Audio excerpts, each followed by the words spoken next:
हमारे इस YouTube channel के सेगमेंट फास्ट न्यूज में आप तमाम का इस्तकबाल है। इस वीडियो में आप देख सकते हैं कमेंटों में बहुत ज्यादा खबरें।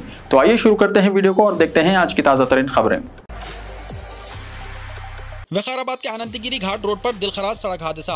जिले वखाराबाद अनंतगिरी घाट रोड पर खौफनाक सड़क हादसा पेश आया। फौरी मिली इत्तलात के मुताबिक आज एक आरटीसी बस घाट रोड पर बेकाबू होकर उलट गई। हादसे के वक्त बस में करीब 70 मुसाफिरीन सवार थे। हादसे में एक खातून की मौके पर ही मौत हो गई, जबकि कई जख्मी बताए गए हैं। ये बस वखाराबाद से तांडोर जा रही थी। जख्मियों को इलाज के लिए हॉस्पिटल मुंतकिल कर दिया गया है। शुबा किया जाता है कि ब्रेक फेल होने की वजह से बस हादसे का शिकार हो गई।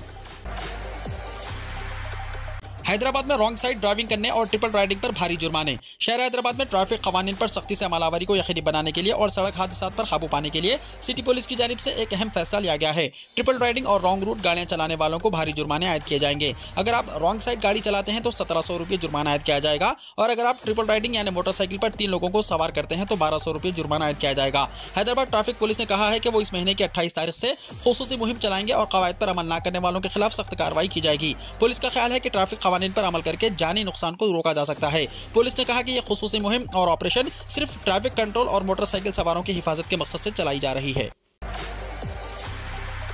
बीएल संतोष को एसआईटी की नोटिस से जारी। अरकान असेंबली को खरीदने की कोशिश के मामले की तहकीकात करने वाली स्पेशल इन्वेस्टिगेशन टीम यानी एसआईटी ने मुबैना तौर पर मोइनाबाद के फार्म हाउस में हुए वाक़यात के सिलसिले में BJP national general secretary BL Santosh को नोटिस जारी किए हैं। एसआईटी के ओहदेदारों ने सीआरपीसी 41A के तहत नोटिस जारी करते हुए उन्हें 21 नवंबर को 10:30 बजे integrated command control centre Hyderabad city police commissionerate Banjara hills पर उनके यहाँ हाजिर होने के लिए कहा है।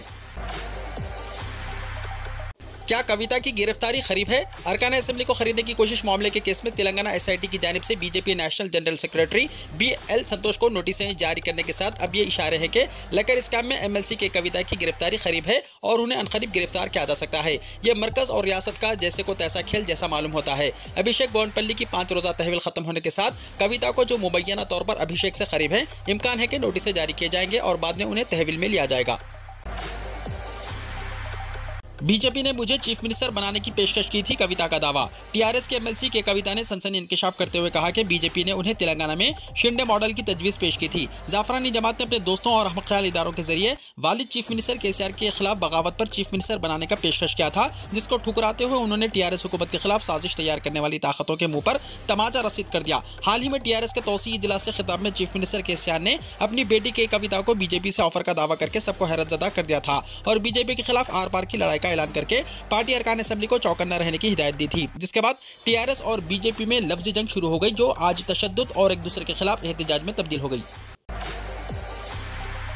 तेलंगाना के गवर्नर ने बीजेपी रुकन पार्लियामेंट की ख्यामगाह पर हमले की हुकूमत से रिपोर्ट तलब की।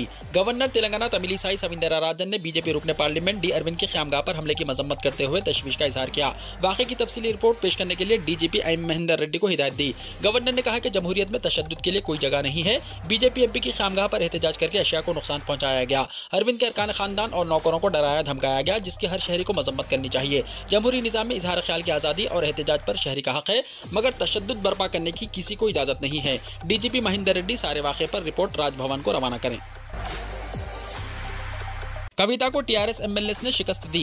कांग्रेस एमएलसी टी जीवन रेड्डी ने टीआरएस और बीजेपी कायदीन की लफ्जी जंग में मदाखलत करके कहा कि कविता को किसी ने नहीं बल्कि टीआरएस के अरकान असेंबली ने शिकस्त देने में अहम रोल अदा किया। प्रेस कॉन्फ्रेंस से खिताब में जीवन रेड्डी ने टीआरएस और बीजेपी के झगड़ों और तनाज़ात पर रद्द-ए-अमल का इजहार किया।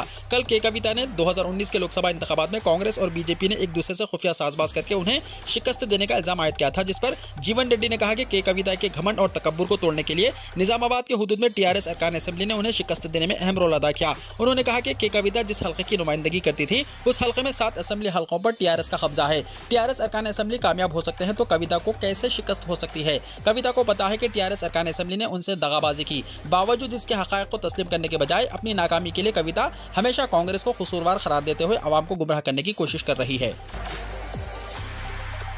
10 रुपये में चिकन बिरयानी का ऑफर, खम्मम में एक होटल मालिक को महंगा पड़ा। 10 रुपये चिकन बिरयानी ऑफर रेस्टोरेंट के मालिक को महंगा पड़ा। तफसीलात के मुताबिक आज खम्मम शहर के मोहल्ला मुस्तफ़ा नगर में वाक़े सरवास and restaurant BS biryani spot के मालिक उदय भास्कर ने पिछले चंद दिनों से सोशल मीडिया पर अपने रेस्टोरेंट की खूब तशहीर करते हुए 10 रुपये का नया सिक्का लेकर आने वाले तमाम ग्राहकों को सिर्फ 10 रुपये में चिकन बिरयानी ऑफर रखा था। हफ्ते के दिन 10 रुपये में चिकन बिरयानी हासिल करने के लिए आवाम का हुजूम उमड़ पड़ा और धक्कम पेल भी हुई और 300 लोगों ने बिरयानी हासिल की। इसके बाद बिरयानी खत्म हो गई। वहां पर हालात को देखते हुए Khammam one town police ACE चिट्टी बाबू की क़यादत में पुलिस पहुंचकर हुजूम को मुंतशिर कर दिया और रेस्टोरेंट को मुखफ़्फ़ल करते हुए रेस्टोरेंट के मालिक उदय भास्कर को बगैर पुलिस बंदोबस्त के ऑफर रखने पर अपने तहवील में लेकर खम्भम के 1 टाउन मुंतकिल किया और चंद घंटों बाद रिहा कर दिया।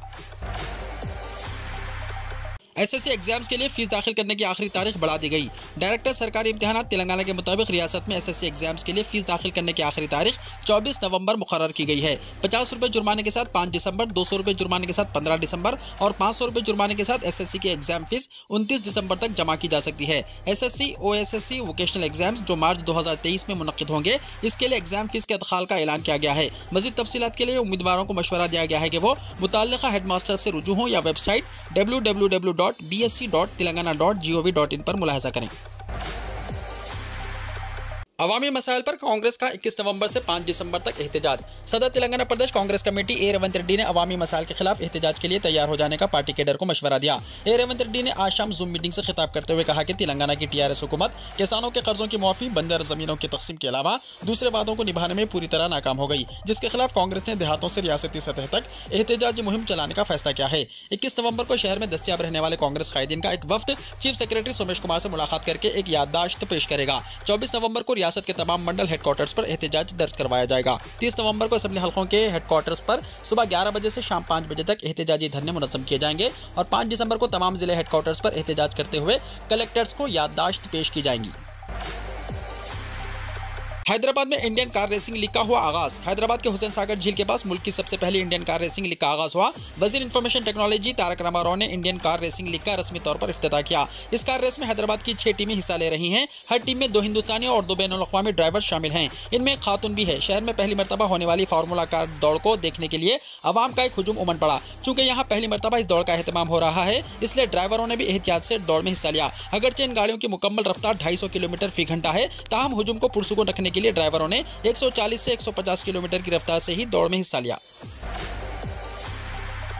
तेलंगाना हुकूमत ने इमाम और मुअज्जिनों के 2 महीने के एजाजिया जारी कर दिए। तेलंगाना वक्फ बोर्ड ने इमाम और मुअज्जिनों के बकाया एजाजिया की इजराई का अमल शुरू कर दिया है। जून जुलाई के बकाया जात तकरीबन 10 करोड़ रुपये आज जारी कर दिए गए। वज़ीर दाखिला मोहम्मद महमूद अली ने इस सिलसिले में महकमे फाइनेंस के अहदेदारों को खुसूसी हिदायत जारी करके फौरी बकाया जात की इजराई यकीनी बनाने की ताकीद की थी। सदर नशीन वक्फ बोर्ड मोहम्मद मसीउल्लाह खान ने बताया कि तकरीबन 10,000 इमाम और मुअज्जिनों को माहाना 5,000 रुपये के एतबार से माह जून जुलाई के बकाया जात जारी कर दिए गए हैं। अगस्त, सितंबर और अक्टूबर के एजाजिया की इजराई को मंजूरी दे दी गई है। उन्होंने बताया कि ग्रांट एड के जरिए जारी की जाने वाली इस रकम की इजराई में होने वाली ताखिर को दूर करने के लिए वज़ीर दाखिला मोहम्मद महमूद अली ने महकमे फाइनेंस के अहदेदारों से मुशावरत करके मसले को हल कर दिया। सदर नशीन वक्फ बोर्ड के मुताबिक आइंदा चंद दिनों के दौरान अक्टूबर तक के बकाया जात की इजराई अमल में लाई जाएगी और जनवरी 2023 में मुमकिन हद तक माहाना एजाजिया की इजराई के इक़दाम को यकीनी बनाया जाएगा। तेलंगाना में चंद मुकामात पर पीर और मंगल को बारिश का इम्कान। महकमे मौसमियात ने पेशकशी की है कि तेलंगाना के जुनूबी अजला में पीर और मंगल को कहीं कहीं हल्की तवसत बारिश या बूंदाबांदी हो सकती है। यहाँ जारी करदा मौसमी रिपोर्ट में कहा गया है कि शुमाली तेलंगाना के चंद मुकामात पर अक़ल तरीन दर्जा हरारत इम्कान मामूल से कम रहेगा। आदिलाबाद में अक़ल तरीन दर्जा हरारत 10.7 डिग्री और मेदक में 11.8 डिग्री सेल्सियस दर्ज किया गया है। तेलंगाना भर में शदीद सर्दी की लहर, आम जिंदगी मुतासिर। तेलंगाना भर में सर्दी की लहर में रोज़ बरोज़ इजाफा हो रहा है। मुत्तहदा आदिलाबाद में दर्जा हरारत में गिरावट के नतीजे में आवाम को शदीद मुश्किलात का सामना है। कई अफराद रातों में घरों से निकलने से गुरेज कर रहे हैं। रात के औक़ात में दर्जा हरारत 10 से 12 डिग्री सेल्सियस दर्ज किया जा रहा है। दही और टॉन्स की सड़कों पर कोहर की लहर देखी जा रही है, जिससे गाड़ी सवारों को शदीद मुश्किलात का सामना करना पड़ रहा है। सुबह 9 बजे तक भी कोहरे की घनी चादर कई इलाकों में नजर आ रही है। शाम 5 बजे से सर्दी बढ़ रही है, जिससे ताजिरों और दफातर से घरों को वापस होने वालों को मुश्किलात का सामना है। के बरखिलाफ एजेंसी इलाकों में ये सूरत हाल ज्यादा है। महकमे मौसमियात ने वाज़ेह किया है कि दिसंबर के अवाखिर तक सर्दी की लहर में मजीद इजाफे का इम्कान है। कोहरे के नतीजे में कई गाड़ी सवार हेडलाइट्स को खोलकर गाड़ी चलाने पर मजबूर है। दूसरी तरफ सुबह के औक़ात में चहलकदमी करने वाले और किसान मामूल के बरखिलाफ ताखिर से कामों के लिए रवाना हो रहे हैं। फुटपाथ पर सोने वाले अफराद को भी सर्दी से मुश्किल सूरत हाल का सामना है। कई लोग सर्दी से बचने के लिए गर्म कपड़ों जैसे गर्म लिहाफों और स्वेटर्स का इस्तेमाल कर रहे हैं, तो कई अफराद शाम होते ही आग तापने का काम भी कर रहे हैं। सर्दी से बचे और मुअम्मरीन शदीद मुतासिर हैं। सुबह के अव्वलिन सातों से ही सर्द हवाएं चल रही हैं। अवाम स्वेटर्स, टोपियों और मफलर्स का इस्तेमाल कर रहे हैं। चाय खानों पर अवाम का हुजूम देखा जा रहा है। सुबह और शाम के औक़ात में जिले के बेशतर मुकामात पर लोग आग तापते नजर आ रहे हैं। तमिलनाडु में मौसलाधार बारिश का इम्कान, दरिया के किनारे रहने वाले लोगों के लिए अलर्ट जारी। बारिश के इम्कान के पेश नजर तमिलनाडु के महकमे महसूलात ने दरियाओं के किनारे रहने वाले लोगों के लिए अलर्ट जारी किया है। बताया जा रहा है कि आबी ज़खायर से पानी छोड़ा जा सकता है। रियासती महकमे महसूलात ने कहा है कि 121 कसीर मकसदी साइक्लोन शेल्टर और 5093 रिलीफ मराकज़ तैयार किए गए हैं। आज मौसलाधार बारिश का इम्कान है क्योंकि खलीज बंगाल में कम दबाव का इलाका मगरिब शुमाल मगरिब की तरफ बढ़ रहा है, जिसकी वजह से तमिलनाडु के चुंगलपट्टू, वेलुपुरम और कडालूर अजला में शदीद बारिश हो सकती है। चेन्नई में भी मौसलाधार बारिश के आसार हैं। किसान जल्द ही एमएसपी पर एक बड़ी तहरीक करेंगे, राकेश टिकैत ने कहा। किसान लीडर राकेश टिकैत ने कहा कि मरकजी हुकूमत कम अज कम इमदादी कीमत यानी एमएसपी में नाकाम साबित हुई है और पूरे मुल्क के किसान जल्द ही मुत्तहिद होकर एक बड़ी तहरीक शुरू करेंगे। उन्होंने सयाहत और सनतों को फरोग देकर पहाड़ों से नकले मकानी रोकने की बात कही। किसान लीडर टिकैत हफ्ते को निजी दौरे पर नैनीताल पहुंचे। इस दौरान उन्होंने कहा कि मरकजी हुकूमत की तरफ से एमएसपी के बारे में अब तक कोई ठोस फैसला नहीं किया गया है, कोई एक राय कायम नहीं की गई, जिसकी वजह से मुल्क के किसान नाराज हैं और जल्द ही वो मुत्तहिद होकर सड़कों पर उतरेंगे और एक बड़ी तहरीक करने पर मजबूर होंगे। भारत जोड़ो यात्रा में शामिल हुए मशहूर अदाकार अमूल पालेकर, राहुल ने कहा मुल्क की आवाज बुलंद करने के लिए शुक्रिया। इंडियन नेशनल कांग्रेस की भारत जोड़ो यात्रा जारी है और फिलहाल ये यात्रा महाराष्ट्र से गुजर रही है। कांग्रेस के साबिक सदर राहुल गांधी ने दीगर भारत यात्रियों के साथ इतवार को महाराष्ट्र के भंडवाल से अपनी पैदल यात्रा शुरू की और अपने अगले ठहराव की जानिब गामजन हो गए। ख्याल रहे कि भारत जोड़ो यात्रा को मुख्तलिफ बरादरियों और तबकों से हिमायत मिल रही है। बॉलीवुड की दुनिया से वाबस्ता मशहूर शख्सियात भी मार्च में शामिल होकर मुसलसल अपनी हिमायत दे रही हैं। इतवार को अदाकार और फिल्म डायरेक्टर अमूल पालेकर भी पैदल यात्रा में शामिल हुए। राहुल गांधी ने ट्वीट करके ये इत्तला दी। कांग्रेस लीडर राहुल गांधी ने कहा मुल्क के लिए अपनी जिम्मेदारी को समझते हुए आज मशहूर अदाकार और फिल्म डायरेक्टर अमूल पालेकर जी अपनी बीवी के साथ भारत जोड़ो यात्रा में शामिल हुए। मुल्क की आवाज बुलंद करने के लिए आपका शुक्रिया। मदर डेयरी ने दिल्ली एनसीआर में टोकन दूध की कीमत में 2 रुपये फी लीटर का इजाफा कर दिया। मदर डेयरी ने अखराजात में इजाफे का हवाला देते हुए दिल्ली एनसीआर में अपने टोकन दूध की कीमत में 2 रुपये फी लीटर का इजाफा किया है। फुल क्रीम दूध की कीमत में 1 रुपये फी लीटर इजाफा किया गया। कंपनी ने कहा कि दूध की कीमतों में ताज़ा तरीन इजाफा मदर डेयरी की तरफ से इस साल चौथा इजाफा है जो पीर से लागू होगा। राशन कार्ड में एक शख्स का नाम लिख दिया गया कुत्ता, वो ओहदेदार के सामने भौंकने लगा। मगरबी बंगाल में एक अजीबोगरीब मामला सामने आया है। यहाँ एक शख्स ने एक सरकारी ओहदेदार को सड़क के दरमियान रोका और उसके सामने कुत्ते की तरह भौंकने लगा, जिस पर ओहदेदार हैरान रह गए। दरअसल ये सारा मामला राशन कार्ड में गलत नाम से शुरू हुआ था। यहाँ राशन कार्ड में दत्ता नामी शख्स के साथ दत्ता के बजाय कुत्ता लिख दिया गया। वो सही कराने के लिए कई बार सरकारी दफ्तर गया लेकिन फिर भी सही नहीं हुआ, जिस पर श्रीकांत दत्ता नामी शख्स बरहम हो गया और उसने मुनफरिद तरीके से एहतजाज किया। उसने सड़क के दरमियान सरकारी ओहदेदार की गाड़ी रोक दी और अफसर के सामने भौंकने लगा। उसे रोकने की कोशिश की गई, ताहम वो नहीं माना और मुसलसल भौंकता रहा। पहले तो ओहदेदार इस मामले को समझ नहीं सके कि ये शख्स ऐसा क्यों कर रहा है। बाद में जब उन्हें हकीकत मालूम हुई तो उन्होंने नाम को सही करने का यकीन दिया।